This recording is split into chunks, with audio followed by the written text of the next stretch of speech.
Over! Ah!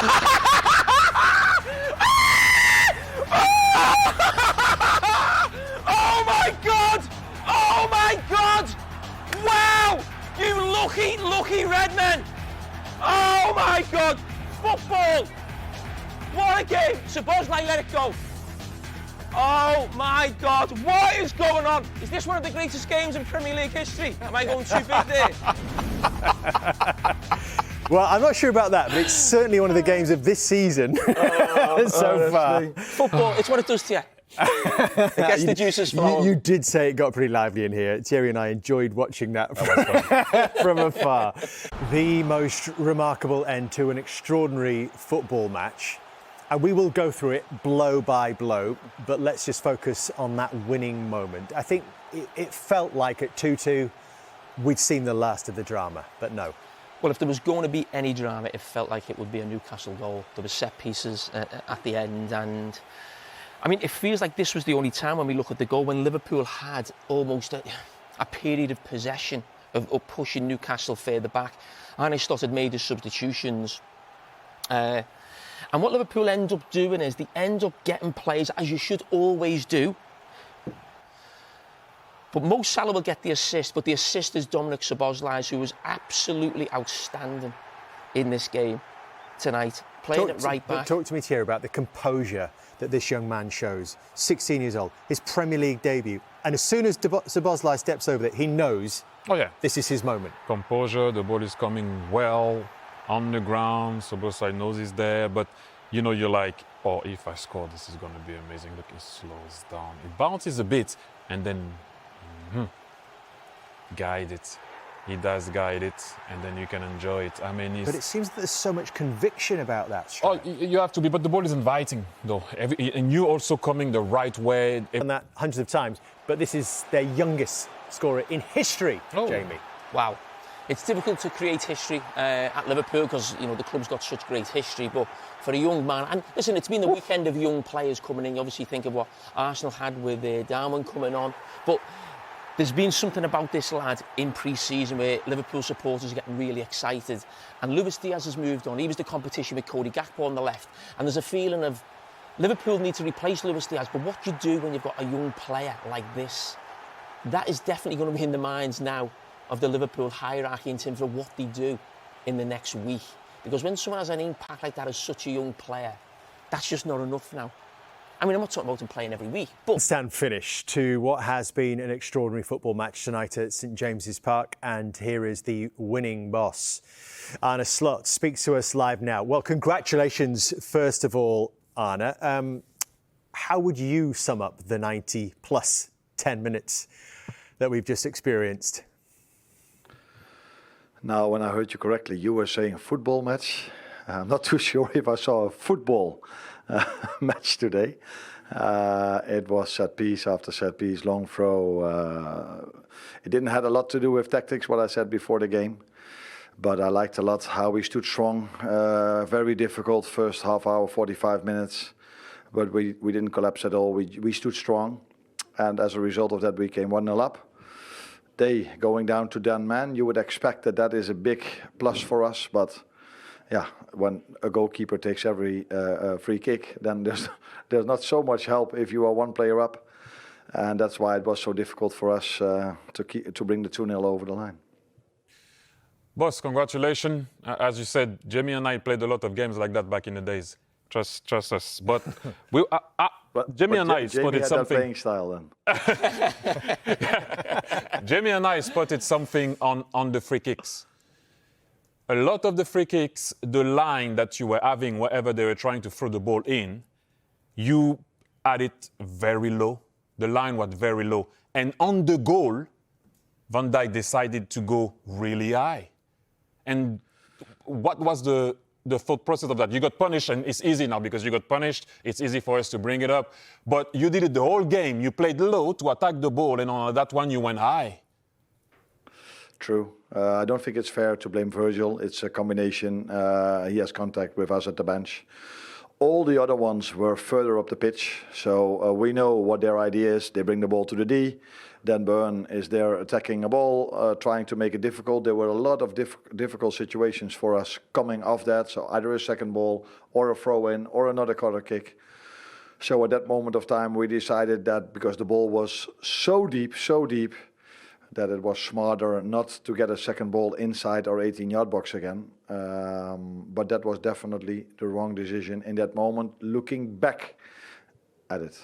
For all that you said about the style of football that you faced tonight, Arne, having taken the lead just right at the start of the second half, were you disappointed with what your team gave you from that point on in the second period? I think your first shot after going 2-0 up was the winning goal. Yeah, we didn't play well enough with the ball. Every time when we came in the end phase of an attack, our attackers immediately tried to force something, which never led to anything. A few crosses that ended up behind the goal. But like I said, I have to look back at it, but I don't think there was so much open play to be played. And as I said, in a set piece, a long throw and a long ball from the goalkeeper, you don't need an extra. Yeah, it's always nice to have an extra man, but it does not so as beneficial as if they want to bring the ball out from the back and we can press them. So yes, with the ball, the one and only attack that was good in the second, apart from maybe the 2-0, but when after that was the one that led to the goal, which was a great attack. And for the first time, we went from right to the middle to the left, and a great goal for a 16-year-old. And the impact of the substitution, the young boy Rio, is caused huge excitement, I think, amongst Liverpool supporters, certainly in the pre-season games. And on the fact of Luis Diaz moving on, does it make you almost change maybe your thought process in terms of maybe replacing Luis Diaz in this next week because you've got such a young special talent like Rio? Yeah, we have, and he's shown that already a few times. And what I like maybe most from our players is that after the 2-2, I think we had to defend 5 set pieces, 3 throw-ins and 2 free kicks. I don't know how many, maybe I exaggerate a bit. And that wasn't a moment for me to bring Rio and Javi in because the both of them are not so tall. But I did feel, because it was 2-2, to bring 2 players in that can do something special in a moment. And then it's always nice that he scores a goal. I do remember, Jamie, before the game. I knew that he was coming back. I'm delighted to be proved wrong, boss, I can assure you. Yeah, no, but you were right. Last season I could bring in Trent Alexander-Arnold and Luis Diaz and Dominic Szoboszlai.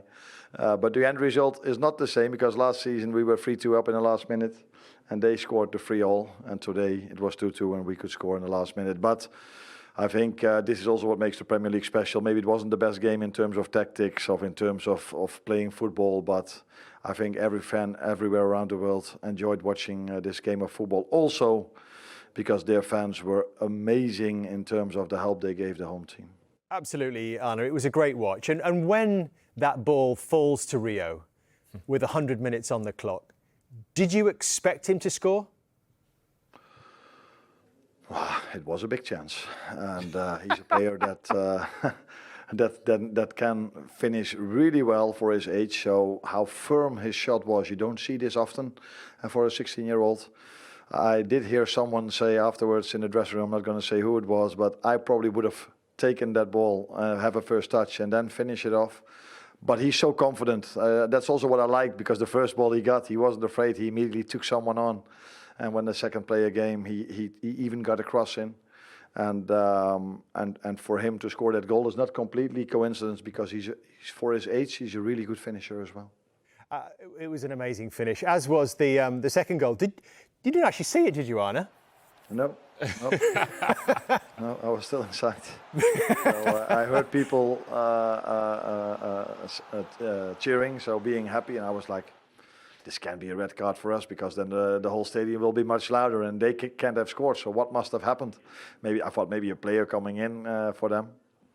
But when I walked out, I heard it was a goal for us, so pleasant surprise. But now this game is out of the way, Arne, the burning question, do you anticipate there to be conversations between the higher-ups at both clubs about the future of Alexander Isak? I think the story should be about Hugo Ekitike scoring another goal for us. And it wouldn't be fair for me to talk about anything else. He's been 3 games with us now, scored 3 goals, impacted the games he played, and as the other ones of my attackers. And this is not the place to talk about anything else than that, in my opinion. But I can understand you asking. Yeah, we will watch this space. Arne, well, it was a joy to watch. I know you didn't feel it was a flowing football contest, but it was certainly entertaining. We thoroughly enjoyed it. Entertaining, that's a better word than a joy to watch, in my opinion. But Thank you, Arne, as ever. Well done.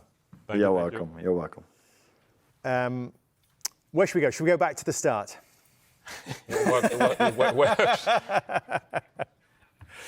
All right, what do you make of? We'll tell you what. We're going to go to a break in a minute, but let's just sum up what we heard from Arne Slot there. And it was interesting because the very first question was open-ended about the kind of game that he thought it was.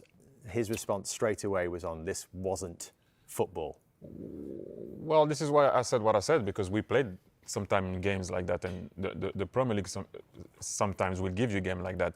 But what I like about what he said, and Jamie was mentioning it at the end, and we were talking about it, so many times they were not patient enough on the ball. Every time they put the ball down and they tried to make 3 to 4 passes to go on the right and on the left, they did open up Newcastle.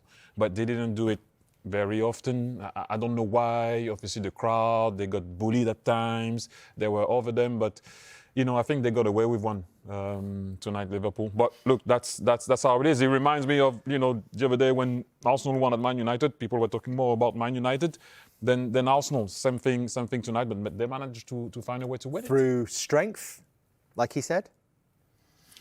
I'm not sure. I mean, you mentioned the duels in the first half. I thought Liverpool lost a lot of duels in the first half. And in some ways, people always say the best way to win is with a last-minute winner. Of course, everybody knows that. But in some ways, the way Liverpool won is almost the worst way to win, taking away the last-minute goal. But in terms of, like, you're being dominated, you've 10 men, you're hanging on at the end, but they found a way to win. So I said Eddie Howe and Newcastle will be so disappointed tonight, but in the morning they look at each other and think, we were outstanding. I think it'll almost be the opposite for Liverpool. They were absolutely ecstatic in that dressing room. But when the coaches and the players get back to the training ground, the AXA, in the next couple of days, we were like, we need to sort ourselves out. I think he was talking about Van Dijk.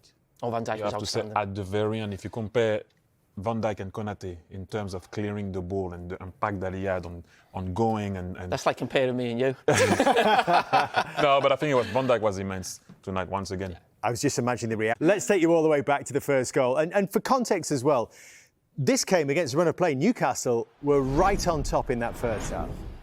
Newcastle were outstanding. Virgil van Dijk said in his interview he knew what was coming, but they didn't handle it at all, Liverpool, and they were very fortunate not to be 1-0 down at this stage. And then, listen, how often have we seen this in the Premier League era? A team under pressure, the team don't score, they don't capitalise, and then they find themselves 1-0 down. Something the manager mentioned before the game in his interview with us about sometimes Newcastle going into that deep block, maybe not getting out to people who take shots on the edge of the box. So Ryan Gravenberch, who, listen, been sorely missed, certainly last weekend, comes into the team and does something that we don't normally know. It touches yeah. Just takes it away from Nick Pope, doesn't it? Gives him zero chance. And really, this happens right on the cusp of the end of the first half. And we're going to have to be honest, at that moment, Gordon was the best player on the field by a distance. Did it feel like at that point that this was the end of the game for Newcastle United? Goal down and a man down. What I thought, and Jamie thought also, is like, we had a good game. Now it's going to be maybe a team going low, defend, intensity of the game, but obviously we all know that didn't happen. But it's very difficult to say that that's not a red. It is a red. There's not too much to be negative about Newcastle tonight. That's what all the lads will be looking at him. Anthony, as Thierry said, he was outstanding. And normally when you see someone sprint like that, I was asking the lads to take the video back. Has something happened a minute before? He's had a bad foul and he didn't get one or something because... Might they reflect they were just a bit too revved up? Listen, that was always going to be a problem. A lot of the times when Liverpool go to Everton, that normally happens. We go into derby games thinking, these will get a man sent off, keep your heads. And that was definitely a feeling from all of us here today, right throughout the day. Newcastle have got to be careful with getting a red card. I thought it'd be one of the midfield 3, not one of the front 3. Just as the players emerged the second half, I was asking you, Thierry, is there a way back here for Newcastle United? And it certainly felt like 20 seconds into the second half. It proved me right, because I was like, there's no way they can come back into it and stuff. And like, I was like, Szoboszlai going to go in midfield, they're going to control the midfield. And then, maybe Elanga can do something on the counter, and then this happens. Gakpo goes inside, shoots, ricochet. Now he gives the ball on the platter for Ekitike, but make no mistake, the way he did finish that is outstanding. Looks like he's a goal scorer, Thierry. Yeah, it is. Look, at Reims, he was outstanding.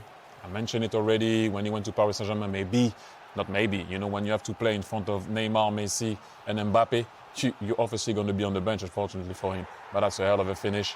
And that's 3 games, 3 goals. I mean, you know better than us, Thierry, but 2 out of his 3 goals now, certainly the one in the Community Shield and that one, the finish is outstanding, but they're like passes. It's not like he's just hit the ball. It's like he's picked that spot out. He did the same in the Community Shield. I mean, is this a feature of his game? Is this what we've got to get used to watching him? Yes, and also what I like about it is, sometimes when there was a ricochet just before you shoot, or, the one also he scored at Anfield where the ball, he kept his composure.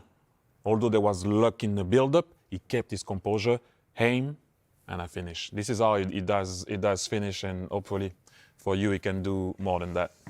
The first Liverpool player to score in his first 3 competitive matches, Community Shield, first 2 Premier League games since Daniel Sturridge. Oh, since. Okay. Yeah. I was like, what? Our friend Daniel. Right, the comeback then. The unexpected comeback. Where did it come from? Long throw. And listen, long throws have been a feature of this Premier League season, the first 2 weekends. Everybody is. I don't think there's a team who have not taken a long throw of yet. But, I mean, I must say, when we're talking about new players coming in, we're talking about Ekitike, the start he's made. Carragher has made a really poor start to his Liverpool career. He found it really difficult in the first game against Bournemouth, a little bit nervous. He was up against Elanga today, not easy. But this is not enough. You've just got to go and head the ball. And he's almost just trying to stop the play. I mean, that is really, really poor. He's not the biggest, but you've got to jump, you've got to challenge in that situation. But from Gamares, you mentioned Gamares, how impressed you were with him his in the desire, the connection that he has with the crowd, the way he brings his team forward, he brings his team back into the game. And you said that Carragher is not big. Gamares is not big. Try and head that I'm trying to away. look to defend him. Does he just get trapped under the ball a little bit? Yeah, but as soon as you go into this type of situation, trying to grab the shirt of the player or keeping away, the desire of Gamares was always going to win that, and that's a great finish at the end of the day. But like Judge, go for it. Put your body in. He's not even looking at the ball. He's just getting his head down, trying to block someone. And he's actually useful in the air, Bruno. That's 3 of his last 6 goals have come with his head. Yeah, but listen, Newcastle deserved it. They deserved to get themselves not level, but this really put the energy back in the stadium. You can see it there. You felt it, even watching on here in the studio. It just felt the game was suddenly alive again. And I think even you were saying, Jamie, at that point, it might just take a set piece, a long throw, a goal kick, or something that Newcastle could grab. I said before about, in some ways, that was one of the worst ways to win. Liverpool's performance was so poor. 11v11, it was poor. Arne started talking about the duels in the game. They lost a lot of duels. At one stage, I remember Anthony Gordon winning a header against Canate in the first half. Yes. And you're thinking, that can't happen. Liverpool's front 4 really found it tough up against, that back 4, people coming behind them and being strong and aggressive. But the biggest problem I felt with Liverpool tonight, when they had the extra man, they were almost just keeping the ball like there was a minute to go and going back to the goalkeeper. You have to go for the next goal because, as I kept saying to you, all it needs is a long throw or a set piece. And that's exactly what happened. Liverpool was so poor on the ball, really, really poor. But listen, credit to Newcastle. They deserve. But this is the point we're going to look at here now on the free kick. What Thierry mentioned to the Liverpool manager, Arne Slot, about the line. Because I've noticed this last week in the Bournemouth game, that Liverpool are going deeper on free kicks. Whether that's a new tactic with, Virgil van Dijk's decided, the coaching staff have decided.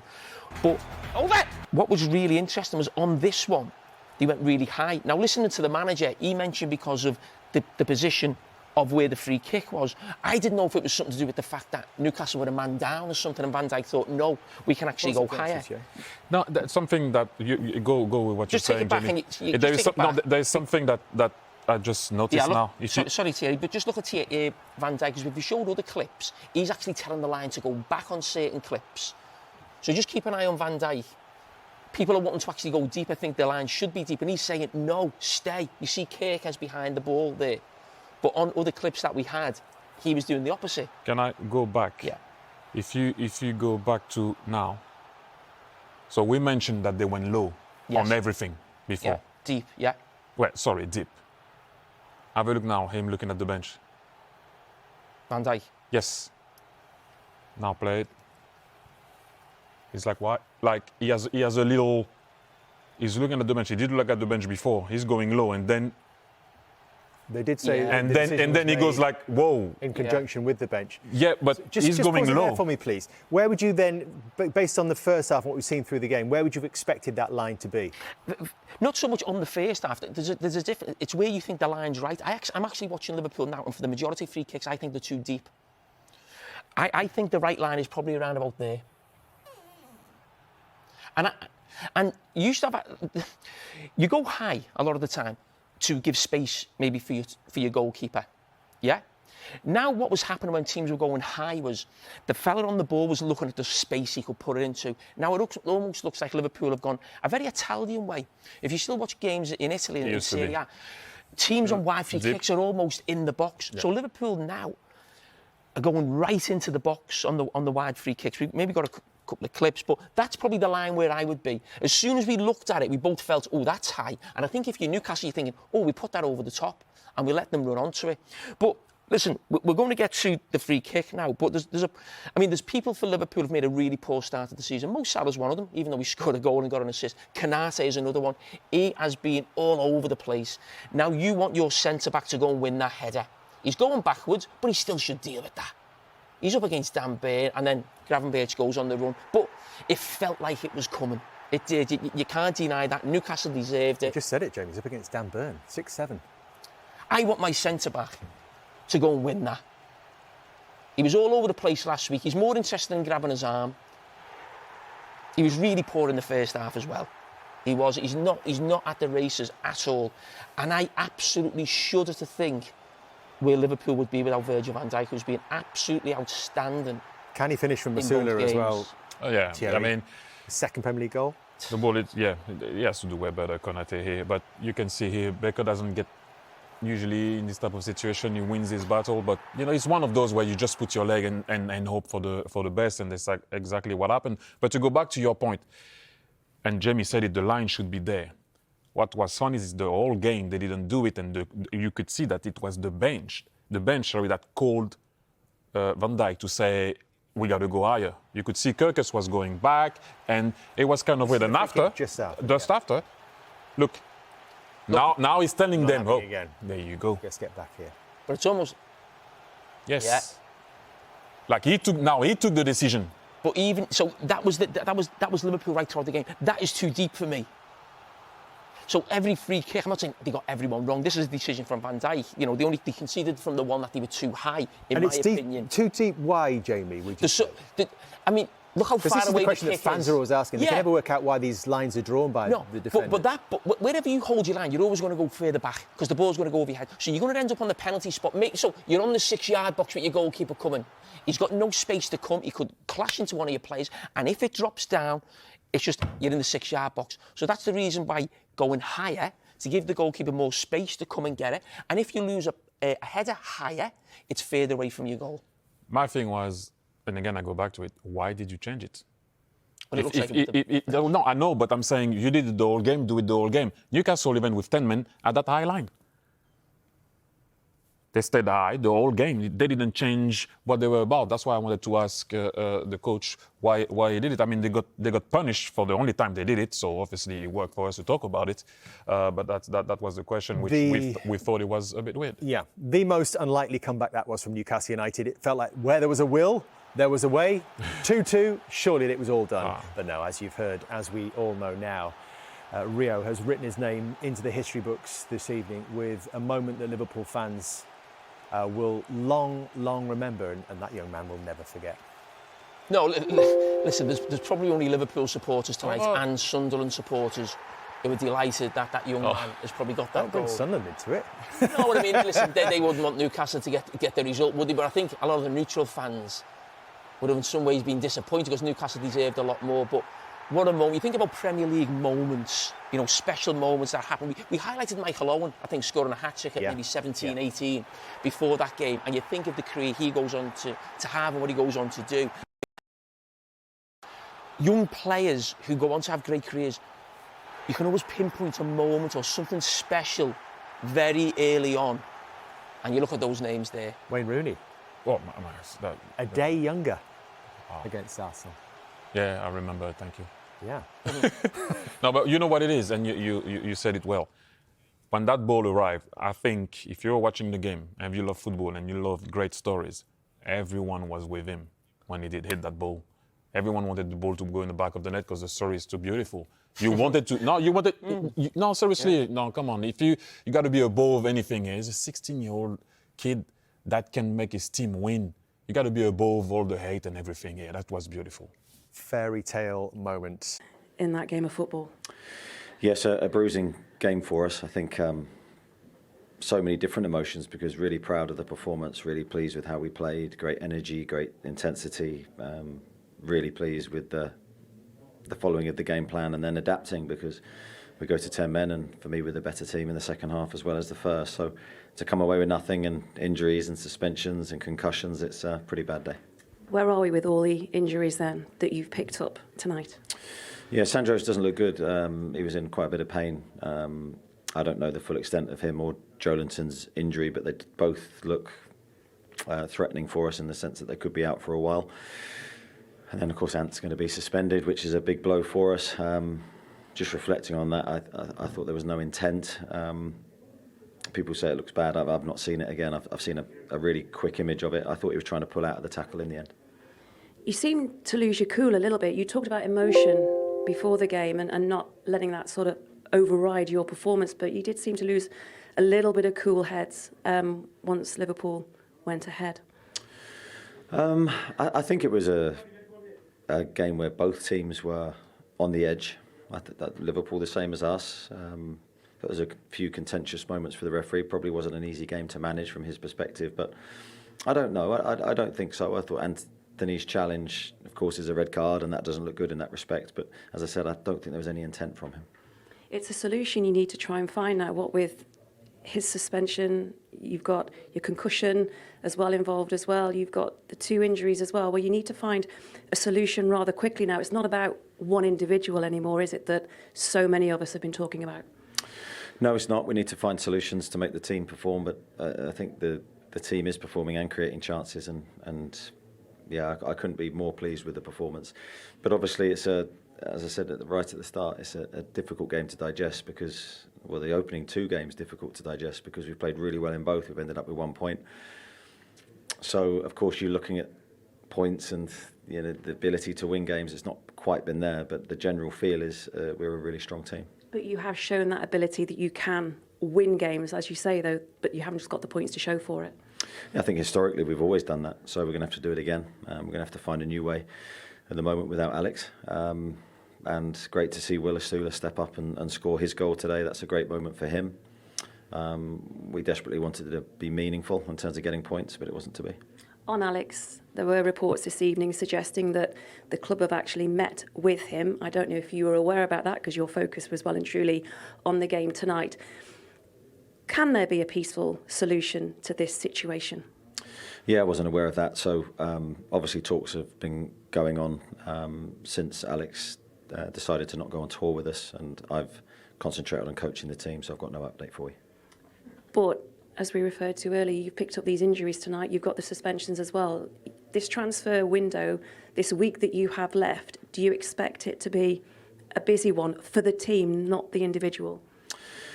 We hope that we can bring players into the football club. We've been trying all through the window, especially in the forward positions. So we'll continue right to the end. Eddie, thank you. Thank you.